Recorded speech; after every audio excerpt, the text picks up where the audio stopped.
Welcome back to my YouTube family. तो दोस्तों, आज मैं आप लोगों के लिए लेकर आई हूँ ज़बरदस्त ड्रामा सीरियल बेटियाँ की एपिसोड 3, 4 और 5 का मज़ेदार सा रिव्यू, जिसमें दोस्तों आज आपके सामने इस हकीकत से भी पर्दा उठ ही जाएगा कि आखिरकार आयज़ा ऐसा क्यों करती है और फ़िज़ा पर ये क़यामत क्यों टूट पड़ती है, जबकि फ़िज़ा अच्छी तरह से ये जानती है कि दानिश ने आयज़ा को पसंद किया था और अगर उसकी शादी ज़बरदस्ती मुझसे हो रही है तो ना तो वो खुश रह सकेगा और ना ही मैं। आयज़ा के इस तरह शादी से चले जाना क्या फ़िज़ा की ज़िंदगी को तबाह कर देगा या फिर आयज़ा अपनी गलती का अज़ाला करेगी।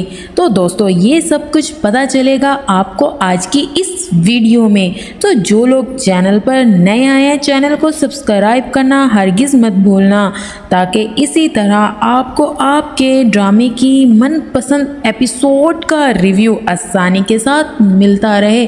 तो दोस्तों, चलें करते हैं स्टार्ट।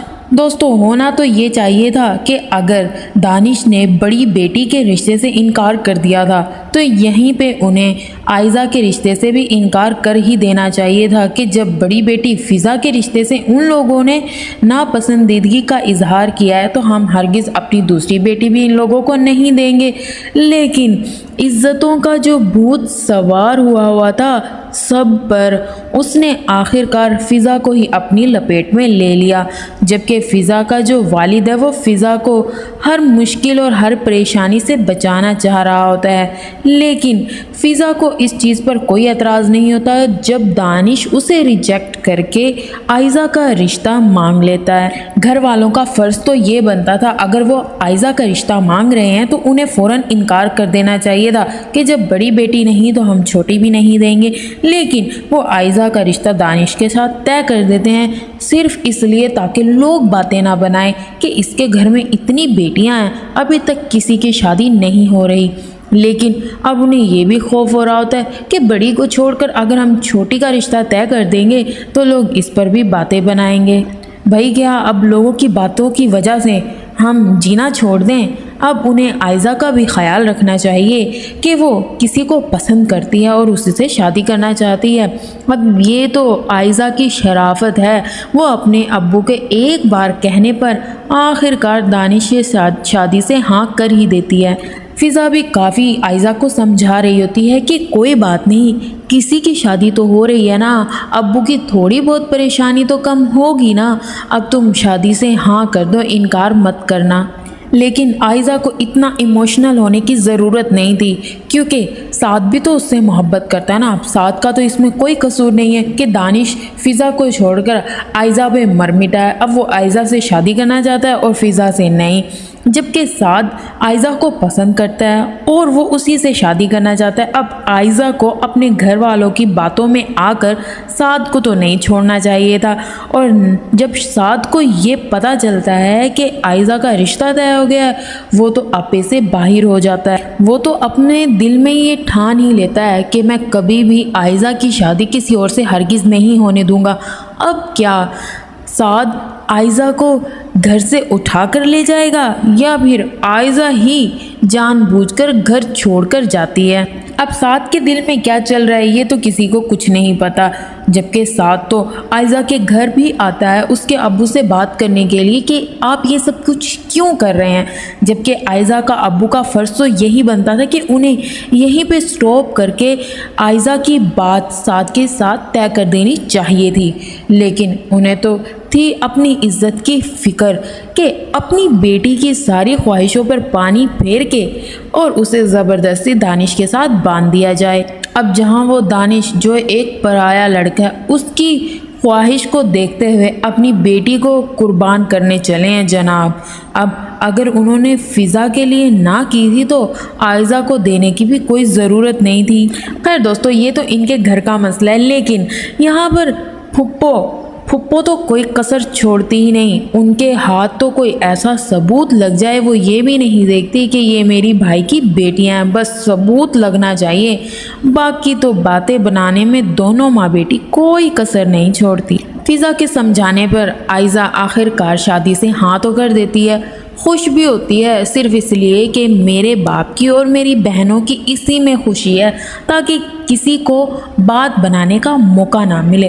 तो यहाँ पर दानिश भी बहुत खुश होता है कि भाई उसकी मनपसंद लड़की से उसकी शादी होने जा रही है। तो दूसरी तरफ कोई साद को भी तो देखे, वो पागल हुआ फिर रहा है आयज़ा के लिए कि ज़बरदस्ती आयज़ा की शादी किसी और से करवाई जा रही है, और वो ये कैसे बर्दाश्त कर सकता है।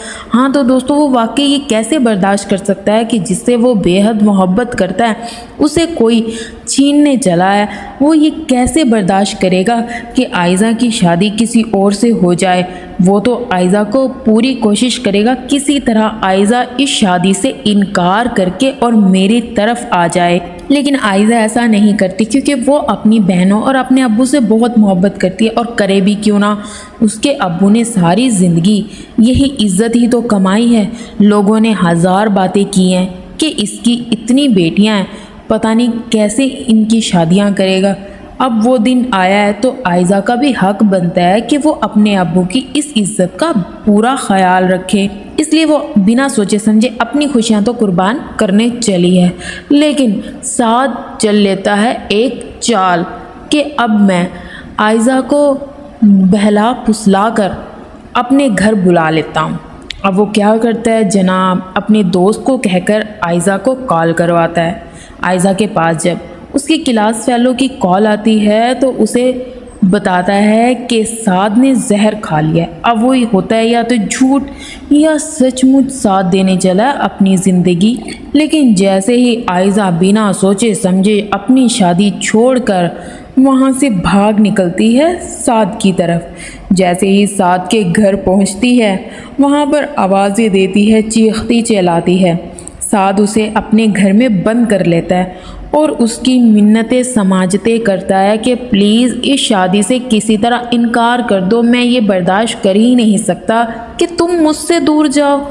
लेकिन अब जो कि आयज़ा ये बात तो समझ ही चुकी है कि जानबूझ के साद ने ये सब कुछ ड्रामा किया और मुझे यहाँ बुलवाया ताकि मेरी शादी टूट सके। लेकिन आयज़ा को अब साद की ये बात तो बिल्कुल पसंद नहीं आई। अगर साद वाकई दिल से आयज़ा से मोहब्बत करता है तो उसके इस फैसले की कदर भी करनी चाहिए, क्योंकि वो जो कुछ कर रही है अपने अब्बू की खुशी के लिए कर रही है।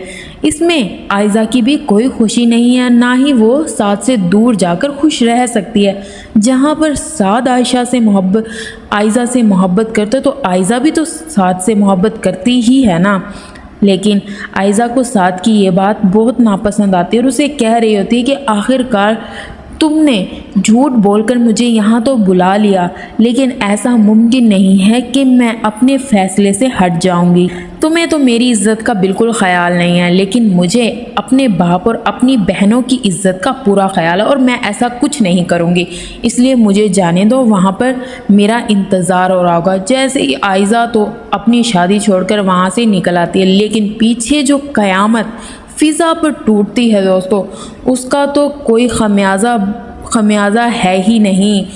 कोई भी नहीं जान सकता था कि इस कुर्बानी का जो बकरा है वो बनेगी फ़िज़ा तो अपनी बहन आयज़ा के लिए खुश हो रही होती है, लेकिन जैसे ही वो आयज़ा को लेने आती है और उसे ये खबर होती है कि आयज़ा यहाँ नहीं है, सारी जगह ढूंढ लेने के बाद वो अपने अब्बू से बताती है कि आयज़ा यहाँ पर नहीं है। और आहिस्ता आहिस्ता सबको ये खबर हो जाती है कि आयज़ा अपनी शादी छोड़कर कहीं चली गई है। अब वो बलि का बकरा जिसे बनाते हैं वो है फ़िज़ा की ज़बरदस्ती दानिश से शादी करवाने चले हैं, लेकिन दानिश साहब तो साफ साफ इनकार कर देते हैं, भाई मुझे इससे शादी नहीं करनी।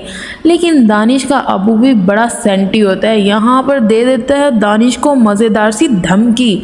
यहाँ तक कह देता है मैं अपने आप से तुम्हारा सारा ताल्लुक़ ख़त्म कर दूँगा, इसलिए चुपचाप फ़िज़ा से शादी से हाँ कर लो। अब दानिश को तो आना था दोस्तों यहाँ ब्लैकमेलिंग में, अब वो तो हो गया है ब्लैकमेल। अब उसने तो फ़िज़ा से शादी से हाँ करनी ही करनी। आखिरकार दोनों की शादी सबकी रजामंदी से हो ही जाती है, लेकिन दो लोगों की जिंदगियां तो ऐसे ही तबाह और बर्बाद हो गई। तो दोस्तों उम्मीद करती हूँ इन एपिसोड्स का रिव्यू आप लोगों को अच्छा लगा होगा। सब्सक्राइब करना तो बिल्कुल मत भूलना।